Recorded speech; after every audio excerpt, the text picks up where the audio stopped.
Le 11 mars, l'Angola a annoncé sur son site officiel les négociations directes entre la RDC et le M23. Le porte-parole adjoint du gouvernement rwandais a commenté cette annonce, expliquant ce que cela représente pour le Rwanda.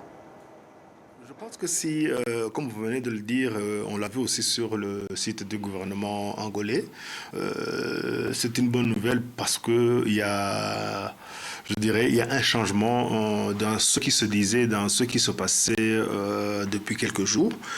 Premièrement, ça veut dire que si le gouvernement de la RDC a accepté de négocier ou de s'asseoir sur la même table avec le M23, ça veut dire que le M23 existe. Ça, c'est une première chose. Ça veut dire que aujourd'hui, le gouvernement congolais admet que les membres du M23 sont des Congolais et des Congolais qui ont des revendications par rapport à leur gouvernement. Ça veut dire qu'aujourd'hui, ce mouvement n'est plus considéré comme des terroristes parce qu'on ne voit pas comment un gouvernement d'un pays pourrait s'asseoir sur la même table avec des terroristes. Donc, c'est un bon point, c'est un bon point pour pouvoir avancer dans la résolution de ce problème. Deuxièmement, cela signifie qu'aujourd'hui, comme l'a même dit la ministre des Affaires étrangères de la RDC, que les problèmes africains soient résolus par des solutions africaines. Et cela a toujours été dit et confirmé par les autorités de la région. Donc aujourd'hui, le gouvernement congolais va dans la même voie que ce que lui ont toujours dit les différents chefs d'État de la région, que ce soit la région que ce soit la communauté de l'Afrique de l'Est ou de la SADC dernièrement. Donc aujourd'hui, cela signifie que s'il y a des problèmes ici en Afrique, il ne faut pas toujours recourir à l'étranger pour demander de l'aide.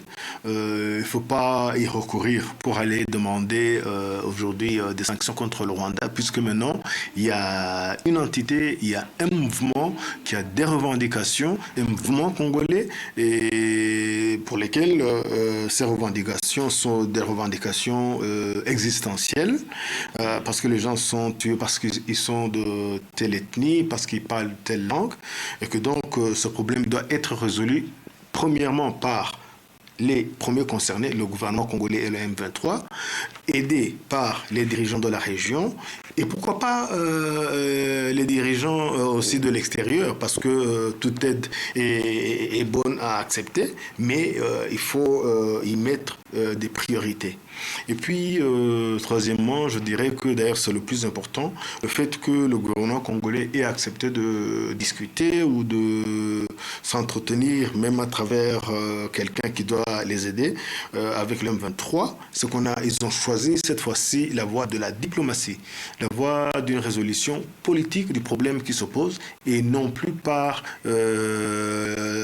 essayer de résoudre le problème par la voie militaire. Ça, c'est une très très bonne chose parce que tout le monde dans la région est convaincu que même ailleurs, pas nécessairement, pas seulement dans la région, même ailleurs, que ce problème ne pourra se résoudre que par les voies de discussion et par la diplomatie, par les voies politiques et non pas par les voies militaires. Ça, c'est une chose très très importante et je pense que si réellement ce qui a été annoncé hier par le gouvernement angolais est mise en place, on peut espérer avoir une solution de l'insécurité à l'est de la RDC.